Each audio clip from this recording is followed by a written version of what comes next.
Hello everyone दोस्तों, मैं अरुण शर्मा। आप देख रहे हैं द सोच। दोस्तों, स्टूडियो में बात करने वाले हैं दिल्ली को, जो बीजेपी 10-15 दिन से सीएम के लिए घर घर जाके चेहरा तलाशने की कोशिश कर रही थी। हार के झक मार के बीजेपी ने सीएम का चेहरा डिक्लेयर कर दिया और आज वो दिन आ गया जिसके दिन से बीजेपी 15 साल से सपने देख रही थी। उन्होंने नया चेहरा लाके खड़ा कर दिया है, रेखा गुप्ता, जिन्होंने सीएम पद की शपथ ले ली है। और जितने भी उनके धुरंधर नेता थे, सबके सूट, सबके ड्रेस, सब बेकार चलेगी। दोस्तों, अगर आप चैनल पहली बार है, जुड़ सकते हैं सारी वीडियो को देखने के लिए। बात करते हैं बीजेपी एनडीए डबल इंजन सरकार के बारे में कि दिल्ली में 15 साल से अरविंद केजरीवाल को घेर घेर के बीजेपी का वनवास बढ़ता जाता था, पर अरविंद केजरीवाल का वनवास उनके घोटालों के चलते बीजेपी मोर्चा मार गई। और इस बार जैसे ही उन्होंने प्रचंड विक्ट्री दिल्ली में जो हासिल की, पर देखा जाए तो बहुत सारे बड़े कद के नेता थे। सचदेवा है, मनोज तिवारी है, कपिल मिश्रा है, और देखा जाए तो प्रवेश वर्मा, जो सबसे ज्यादा सीएम के सपने देख रहे थे। पर बीजेपी है जो हर बार अपने ही नेताओं का कद घटा देती है और उनके सारे सूट, सारी तैयारी धरी के धरी रह गई, क्योंकि बीजेपी ने 10 दिन खेला जारी रखा और उस खेलों में नया जादूगर पर्ची निकाली जिसमें नाम आया रेखा गुप्ता।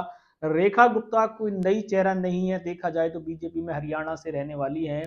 पर जिस तरीके से बीजेपी में सक्रिय थी और उन पे आरएसएस की मेहर बताई जाती है, वो आरएस के सबसे ज्यादा करीबी में रहती थी। बीजेपी ने अब ये ठान ली है कि जब जब जिस जिस प्रदेश के अंदर इलेक्शन होगा, वहां पे वो मुखिया अपनी मर्जी से नहीं चुन सकते। बीजेपी भले ही माने ना माने, क्योंकि शिवराज सिंह चौहान जो मध्य प्रदेश की सबसे बड़ी डिमांड थे, जहां जनता चीख पुकार कर रही थी, जहां मध्य प्रदेश में शिवराज सिंह चौहान हार हार के थक गए थे कि मुझे सीएम बना दो, पर बीजेपी ने देखा जाए तो संघ के करीबी रहे, यादव को वहां की कमान दे दी। अगर ऐसे ही बात कर लेते हैं राजस्थान के बारे में, जो वसुंधरा राजे, जिसका चेहरा बच्चा बच्चा जानता है, पर जब उनको सीएम का चेहरा आया तो वहां पे भी राजनाथ सिंह ने पर्ची वसुंधरा राजे के हाथ से खुलवाई और उनको टका सा जवाब भजन लाल को सीएम बना दिया। ऐसे ही हरियाणा की बात कर लेते हैं कि हरियाणा में भी जहां खट्टर सीएम पद के सपने देख रहे थे, अनिल विज डकारे भर रहे थे कि मैं सीएम बनूंगा, पर बीजेपी ने भी पर्ची खेलकर सीएम सैनी को बना दिया। तो दिल्ली कैसे अछूता रह जाती। दिल्ली में रेखा गुप्ता लीडरशिप में तो देखा जाए तो इतनी ज्यादा पॉपुलर नहीं थी, पर वो संघ से और दिल्ली की बीजेपी कार्यकर्ताओं से काफी दिन से जुड़ी हुई थी। बीजेपी ने इस बार संघ की बड़ी सोच समझ के दोबारा से टिकट लगाई है। प्रवेश वर्मा, जिनके फादर भी सीएम रह चुके हैं, पर बीजेपी कोई भी मोल तोल नहीं करना चाहती थी, क्योंकि बीजेपी में अभी प्रवेश वर्मा पे पैसे बांटने के नित्य आरोप लगे थे। और जिस तरीके से उनको बीजेपी घिर गई थी, तो बीजेपी ने शायद चांस नहीं लिया। सचदेवा पे बीजेपी चांस लेना नहीं चाहती थी, क्योंकि कोई खास खिलाड़ी नजर नहीं आए। पर बीजेपी चाह के भी मनोज तिवारी को अन्य को नजर नहीं अदा कर पाई, क्योंकि बीजेपी पे पीछे से आवेश था कि किसी भी तरीके से संघ के बंदे को कमान दी जाए। रेखा गुप्ता का कार्ड बीजेपी को चल सकता है, क्योंकि दिल्ली में अतिशी ने जो कम समय में दिल्ली की जनता ने उनको पसंद किया था।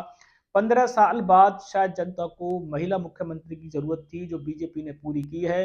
रेखा गुप्ता कोई बीजेपी के लिए पुराना चेहरा नहीं है, भले ही जनता उनको कम जानती हो, पर सक्रिय जिस तरीके से थी वो बीजेपी के कण कण से वास्ता रखती थी और बीजेपी के संघ के साथ उनके बहुत अच्छे रिलेशन रहे हैं, जिसके चलते आज उनको परिणाम मिला है और दिल्ली की जनता की कमान उनको मिल गई है।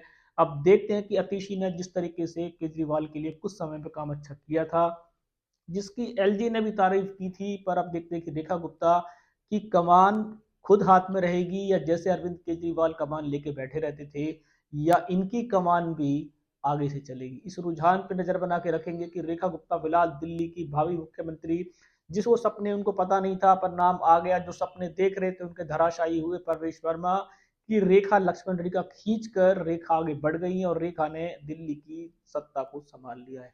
आने वाला समय रेखा के लिए कितना मुश्किल भरा रहेगा। क्या रेखा बीजेपी के इस निर्णय के साथ, जो अंदर की अंदरूनी खिंचतान है, उसके बावजूद भी जनता पे राज कर पाएंगी। सटीक विश्लेषण लेके आएंगे। अगर आप चैनल नहीं जुड़े हैं, जुड़ सकते हैं हमारे आने वाली सभी वीडियो को। दिन मैं अरुण शर्मा मिलूंगा नई सोच के साथ। अपना ध्यान रखें। नमस्कार।